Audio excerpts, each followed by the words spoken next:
A physical injury can cost you money, time, freedom and often mental anguish, which is why health and fitness experts call on South Africans who have set goals for themselves to get back into the gym to meet their fitness goals.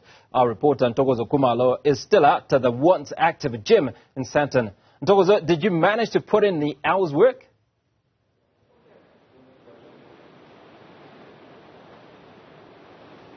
Thanks, Hugo. Indeed, I've sweated a little bit over the last hour, but now things are a little bit more relaxed. And we're certainly talking about injuries, and it doesn't matter whether you are, at advanced stages of your training or really just trying to get back into the gym for the new year.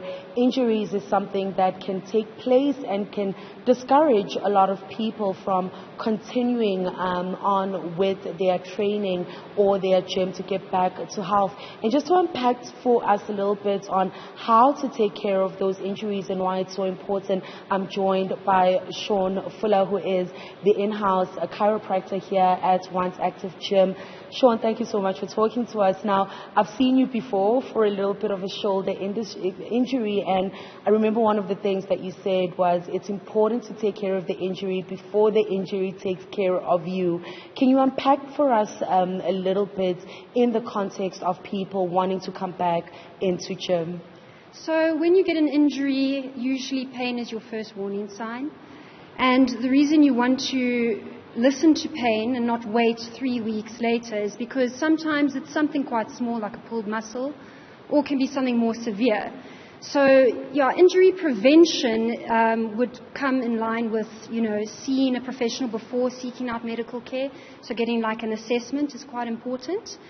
Also, if you leave injuries untreated and you continue to train, you can develop more severe conditions where your conservative care is no longer effective. Now you might be looking at surgeries or something more lengthy. On top of waiting for injuries and treating them as a chronic thing, so anything above 2 months, is the cost involved. It becomes very costly to, treat a Achilles tendonitis, for example. It's maybe not one session, it could be up to 12. Also, if you're a professional athlete, it puts you out of playtime. You cannot go on the field, you cannot perform. And as a professional career, that can have quite a big effect. Besides that, it also can lead to injuries in different areas. So if you have lower back pain, maybe you're going to develop a hip or knee injury as well. So that's quite important with regards to injuries. Most patients today are becoming more proactive about injuries and are not just treating themselves at home. It's quite important to be proactive about that and to not rely on Dr. Google, for example. So if you say, okay, well, I'm suffering from this pain in my calf, I'm going to look on Google. It also can freak you out sometimes, and make it seem like it's something so much worse than it actually is. And also, the doctor knows better. They know exactly what's going on, and sometimes you can't gauge exactly what you're suffering from. And, it just, performance-wise, from elite to, just general training, trying to get healthier, lose weight, identifying biomechanical issues before they become injuries are really important things to do. Yeah. And tell us a little bit about what are some of the injuries that people are most likely prone to have at the gym, and are there those remedies that they could do at home before they come and see you? Yeah, so it depends what type of training. So if it's weightlifting, you're most looking at lower back pain. If it's just a pulled muscle, generally the best thing to do is go home, rest, stop training for a few days, put a heat pack on. If you know a few stretches of the back, like side bending or anything like that, good to start with that. Some over-the-counter and anti-inflammatories are quite good start. That's, one of the most common things. Same for neck or shoulder injuries. It's got to do with the way the patient or the athlete actually performs the exercise. So, those are the big things. The stretching, ice, heat. If you know a bit about taping, some people even tape themselves. It's better than nothing. But, those are the things you can do at home. Thank you so much, Sean. So heat, some cold, and of course a little bit of that stretching as well. And now I'm joined by the owner of Once Active Gym, just to unpack for us a little bit, this holistic style or holistic approach to a gym is Dorian Kelby. Thank you so much for joining us this afternoon. Now, tell us a little bit about, you obviously have over 30 years experience in the industry, and we hear a lot of trends year in, year out when it comes to health and fitness. What motivated you to start a gym like this, and is it getting rid of some of those myths around health and fitness? Yes, I think most definitely getting rid of some of the myths around fitness. I think just to answer your question on why I got into the industry, I was extremely passionate about it. There weren't really gyms that were going after my methodology or following that type of methodology, so I thought it would be a good idea to break away from the more the commercial style club and start a unique, I don't like saying private club because everyone's welcome, but I think at the end I was frustrated about seeing people from an aesthetically pleasing side. I didn't want you to come and say I want to lose weight and I want a six-pack and all. That was always most people, 90% of people's goals. I think most importantly for me was understanding what is and Rati went through it with you earlier, is understanding what is your blood pressure, what is your cholesterol, what's going on with your heart, what is your lung function. Before I even look at the outside, understanding what's going on in the inside. The reason for that, because you design and you prescribe very different programs to an individual who's in a different state of health. And before we can just jump onto one of the fads of exercise, we need to understand where we are. And where our health status is. For example, if you're going to go and do a high-intensity workout, which just on the ranking now for this year has dropped to about 6th or 7th, and we'll talk more about that, and you're already adrenalized, so you stressed at work or you stressed from family life, and you go and do a high-intensity workout, that's actually working against your stress levels. You're adrenalizing yourself even more. You're not balancing your stress levels, and that's going to interrupt sleep, it's going to interrupt performance, it's going to make you feel like you're back in to get out of bed in the morning. So you certainly want to move away from that type of thing. And now my colleagues obviously in studio were asking about the different age groups that we do find, and how someone who's over the age of 35 has had a couple of injuries in their training journey.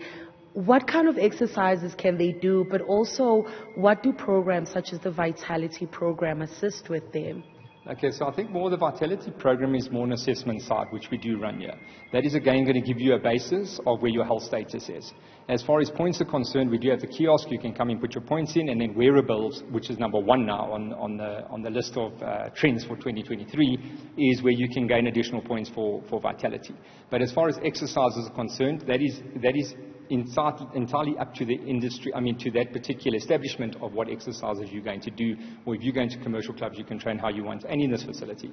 So your rewards are going to come from your wearables and from your access control through the kiosk. And just finally, what is the importance, or where does where does sleep, hydration fall into the fitness journey? Okay, so this is very important, and we're speaking about New Year's resolutions. I've always been, not much of an advocate for it because it is short-lived. Most people's New Year's resolutions are 2 to 3 weeks, and that's about it. I prefer to focus on 365 days, and one of them being sleep, as you've mentioned, and let's just go into them a little bit. You need to focus on good sleep. Sleep is important to optimize your performance, no matter what field you're in. You need to understand that with technology and having screens, it's posed a massive threat on people's energy levels during the day. The reason for that, just to unpack it a little bit, is that you've got melatonin, which is your sleep hormone, that is excreted at night to slow your body down to get you ready for sleep.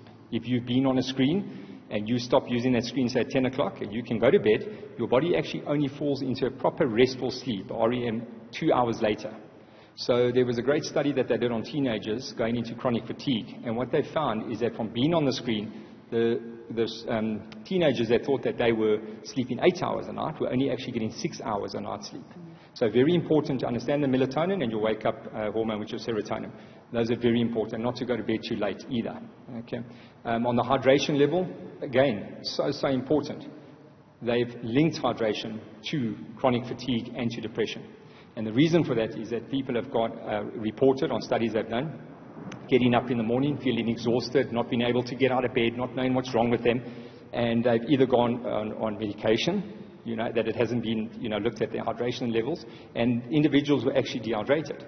So you can remain hydrated on water, but you can't rehydrate on water. So you've had a workout, an intense workout, you have to put the minerals back into your body. Now, in order to get the equation right for how much water you should drink, if you're a man who weighs 82 kgs, then you round it to the nearest 10, which will be 8, and that's 8 glasses of 250 mils of water. If you're 60 kgs, it's 6 glasses of 250 mils of water, and you can top up on days that you exercise. But it doesn't make sense for a lady who weighs 55 kgs to drink the same amount as a man who weighs 100 kgs. And the industry prescribes that, 2 liters of water. You can't be 2 liters for 55 kgs and 125 kgs. The organs are different, they perform differently, the size of the person. So that's very important to understand. Further than that, you look at your flexibility. A lot of the times, tight muscles become blamed or are blamed for people being tight. What the recent study shows that your fascia and which is your connective tissue throughout your body, has to remain 80% hydrated. If it's not hydrated, it's pointless how flexible you think the muscle is. It's not going to allow you to optimize your mobility. So a key thing would be getting up in the morning. If you feel that you cannot hardly walk and you get up and you feel a bit crampy and you're so tight, that is most of the time a fascia hydration problem, as opposed to just a mobility problem or stiffness from exercise. So you've got to make sure that your hydration is up just for mobility. And then on the breath side, on breathing, very important to understand the breath. A lot of people have become mouth breathers, and I encourage viewers to help their family members. If you watch somebody watching TV and you look at them and their mouth is open, encourage them to close their mouth. You breathe in oxygen. Carbon dioxide, which used to be known as the enemy of gases, is actually not the enemy. It hydrates the cell on a cellular molecular level, which is your performance. Your body can't function without cells.